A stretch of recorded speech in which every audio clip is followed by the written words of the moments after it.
జీవులన్నిటిలోనూ మానవుడు ఉత్తమోత్తముడు. మహోన్నతమైన ఆదర్శం ఎన్నుకొని ఆ ప్రకారం నీ జీవితాన్ని మలుచుకో. మనలో లేని దాన్ని మనం వెలుపల చూడలేం. నరకం ద్వారానైనా సత్యాన్ని చేరడానికి సాహసించు. పరనింద అంతా మనల్ని నిజానికి నిందితుల్ని చేస్తుంది. కర్మాచరణ చిత్తశుద్ధిని కలిగిస్తుంది.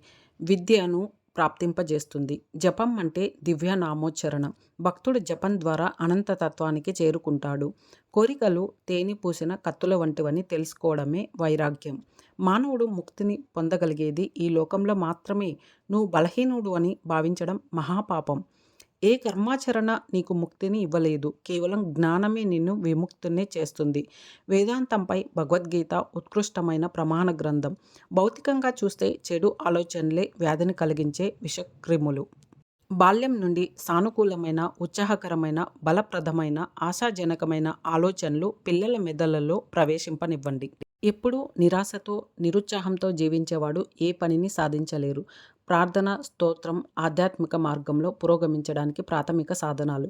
ఉక్కు నరాలు, తెలివైన బుద్ధి ఉంటే లోకం యావత్తూ నీకు పాదాక్రాంతమవుతుంది. విశ్వాసం, విశ్వాసం, విశ్వాసం. మనపై మనకు విశ్వాసం, భగవంతునిపై విశ్వాసం. ఇదే ఉన్నతికి రహస్యం. మాటలతో నీ శక్తిని వ్యయపరచవద్దు. నిశ్శబ్దంగా ధ్యానం చెయ్యి. నీ సంపద దేవుడికి చెందినది కాబట్టి దానికి సంరక్షకుడిలా వ్యవహరించు. మతం నీకు కొత్తదేది కల్పించడం లేదు. నీ ఆటంకాలను తొలగించి నీ ఆత్మను నువ్వు దర్శించే అవకాశం నీకు కల్పిస్తుంది. పనులన్నిటినీ యజ్ఞం వలె భగవదర్పణ గావించు.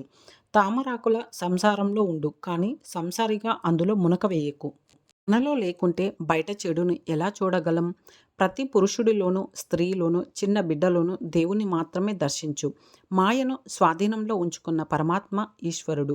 మాయ యొక్క ఆధీనంలో ఉన్న పరమాత్మ జీవుడు. శరీర భ్రాంతిని వదిలిపెట్టు. సాధ్యమైనంత వరకు దాని ఉనికిని మర్చిపోపు. దానం చేసే అవకాశం దక్కటం మన భాగ్యం. అలా తెలుసుకోవడం వల్లనే మనం పురోభివృద్ధి చెందుతున్నాం. నీ పురోభివృద్ధి కోసం ఈ ప్రపంచం అనే వ్యాయామశాలను కల్పించినందుకు భగవంతుని కొనియాడు. నువ్వు ఈ ప్రపంచానికి సహాయం చేయగలవని ఎన్నడూ తలచవద్దు. దురాలోచన పాపాచరణ వంటిది. సత్యానికి రాజీ పడటం అనేది ఉండదు. చిత్తశుద్ధిని సాధించు. ఇదే అన్ని మతాల సారం. ఇతరుల్ని పాపి అనడం కంటే నువ్వు చేయగలిగిన ఘోర పాపం ఇంకొకటి లేదు. మానవుణ్ణి కృష్ణుడు, బుద్ధుడు, క్రీస్తుగా ఆరాధించడం సర్వోత్కృష్టమైన ఆరాధన.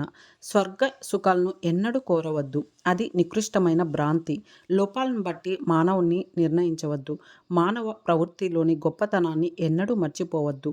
బలహీనతను గూర్చి ఎన్నడూ తలాపోయవద్దు. మానవాకృతి మహోన్నతం. మానవుడు మహోత్కృష్టుడు. ఆత్మవిశ్వాసాన్ని కోల్పోకు. నీకు ఈ లోకంలో అసాధ్యం ఏదీ లేదు. ప్రగాఢమైన సంకల్ప శక్తి సర్వాన్ని సాధిస్తుంది. పవిత్రంగా, నిస్వార్థంగా ఉండడానికి సదా ప్రయత్నించు. మతసారమంతా ఇదే. మనం మార్పు చెందితే ఈ ప్రపంచం మార్పు చెందుతుంది. మనం పరిశుద్ధులమైతే ఈ లోకం పరిశుద్ధమవుతుంది. కోరికలు ఎంతకాలం ఉంటాయో అంతకాలం నిజమైన సుఖం కలగదు. మనం సుఖంగా ఉండడానికి అత్యంత సులభమైన మార్గం ఇతరులు సుఖంగా జీవించేలా చేయడమే. భవిష్యత్తులో ఏం జరుగుతుందోనని ఎప్పుడూ లెక్క పెట్టేవాడు దేన్ని సాధించలేడు. సత్యమని, మంచిదని నీవు అర్థం చేసుకున్న దాన్ని తక్షణమే ఆచరించు. విచక్షణ కంటే భావావేశం ఎంతో గొప్పది. కానీ భావావేశం విచక్షణకు విరుద్ధంగా ఉండకూడదు. ఇతరులు కూడా తానే కాబట్టి మానవుడు అన్యులను ప్రేమించాలి. మతం ముఖ్యంగా అనుభవంలోనే ఇమిడి ఉంది. సిద్ధాంతాలు మతం కాదు, విధానాలు మాత్రమే. ప్రాచీన మూఢ విశ్వాసాలను అంటిపెట్టుకోకు. నవ్వే సత్యాల ఆచరణకు సంసిద్ధుడవై ఉండు. నువ్వు ఏ మార్గంలో చేరగలవో ఆ మార్గం ద్వారా భగవంతుని చేరుకో. మామూలుగా వచ్చి చేరు. అంతేకాని నువ్వు రావటంలో ఇతరులెవ్వరినీ ప్రక్కకు నెట్టబోకు. మత బోధలన్నీ ఎల్లప్పుడూ నిర్మాణాత్మకంగా ఉండాలే కానీ విధ్వంసాత్మకాలు కాకూడదు. ప్రయత్నం చేయని వాడి కంటే పాటుపడేవాడు ఉత్తముడు. భగవంతుడికై లేచి నిలబడు. ప్రపంచమేమైనా కానివ్వు, రాజీ పడవద్దు. ఎల్లవేళలా భగవంతుని తలంచు. ఆ తలంపు నిన్ను పరిశుద్ధిని చేస్తుంది. ఇతరుల కోసం చేసిన ఏ స్వల్ప కార్యమైన అంతర్గత శక్తిని మేల్కొల్పి క్రమంగా హృదయాన్ని సింహ సదృశమైన బలంతో నింపివేస్తుంది.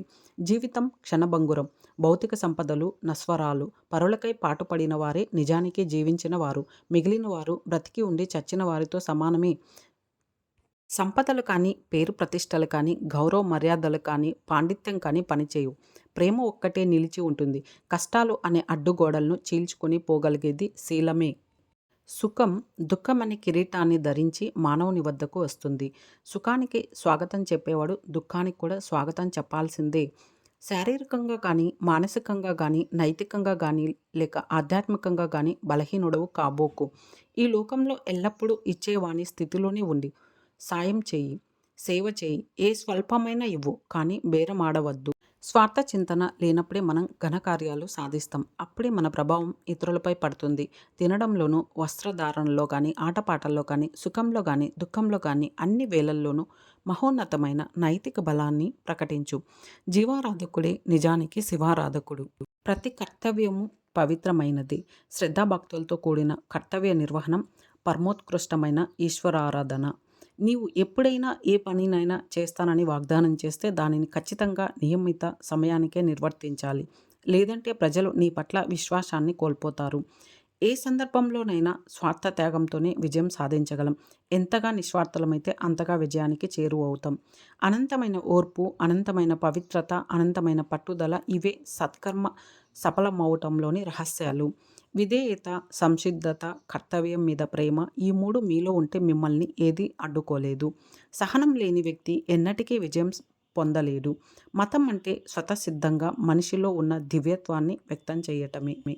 నిజంగా సత్యదర్శనం చేయదలిచినవాడు సుఖాన్ని అంటి పెట్టుకోరాదు. త్యాగం అవసరం.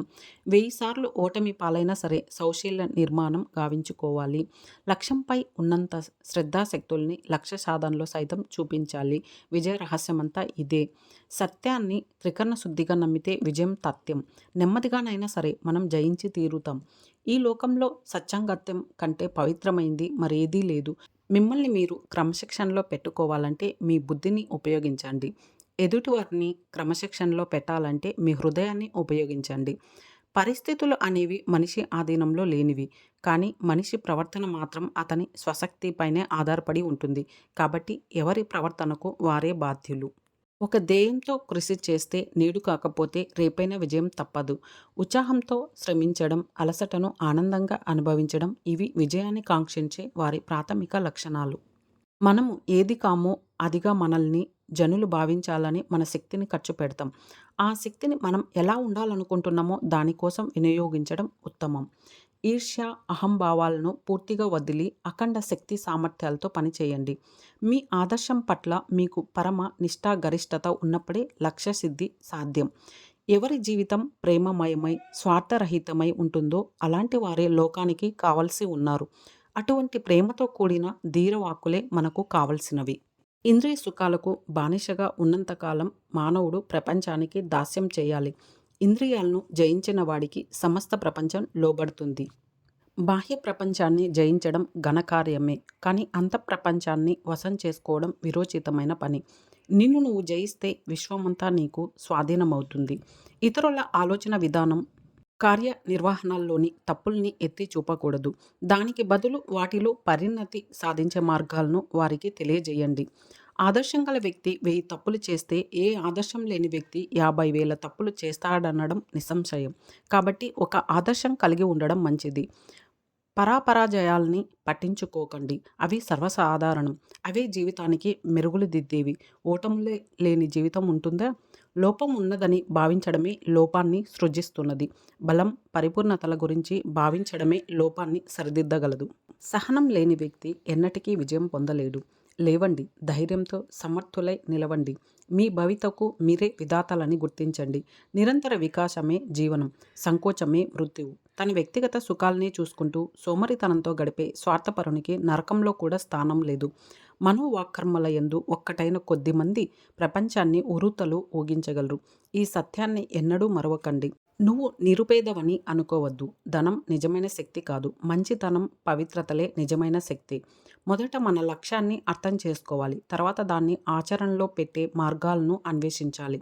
అంధకారం నుండి మానవులు వెలుగులోకి రావాలి. పవిత్రులై ఆధ్యాత్మిక ఉన్నతిని సాధిస్తూ విద్యావంతులు అవ్వాలి. అప్పుడే లోకం నుండి దుఃఖం నిష్క్రమిస్తుంది. అందుకు మరో మార్గం లేదు. భగవంతుని వైపు వెళ్ళేలా చేసే ఏ కార్యమైనా సత్కార్యమే. అదే మన ధర్మం. మనల్ని అధోగతికి చేరేలా చేసే ఏ కార్యమైనా దుష్కార్యమే. అది మన ధర్మం కాదు. మనస్సు ఎంత నిర్మలమైతే దాన్ని నిగ్రహించడం అంత సులభమవుతుంది. మనస్సుని నిగ్రహించాలనుకుంటే చిత్తశుద్ధికి తప్పకుండా ప్రాధాన్యం ఇవ్వాలి. అభ్యాసంతో యోగం సిద్ధిస్తుంది. సిద్ధితో జ్ఞానం లభిస్తుంది. జ్ఞానం నుండి ప్రేమ మరియు ప్రేమ వల్ల పరమానందం లభిస్తాయి.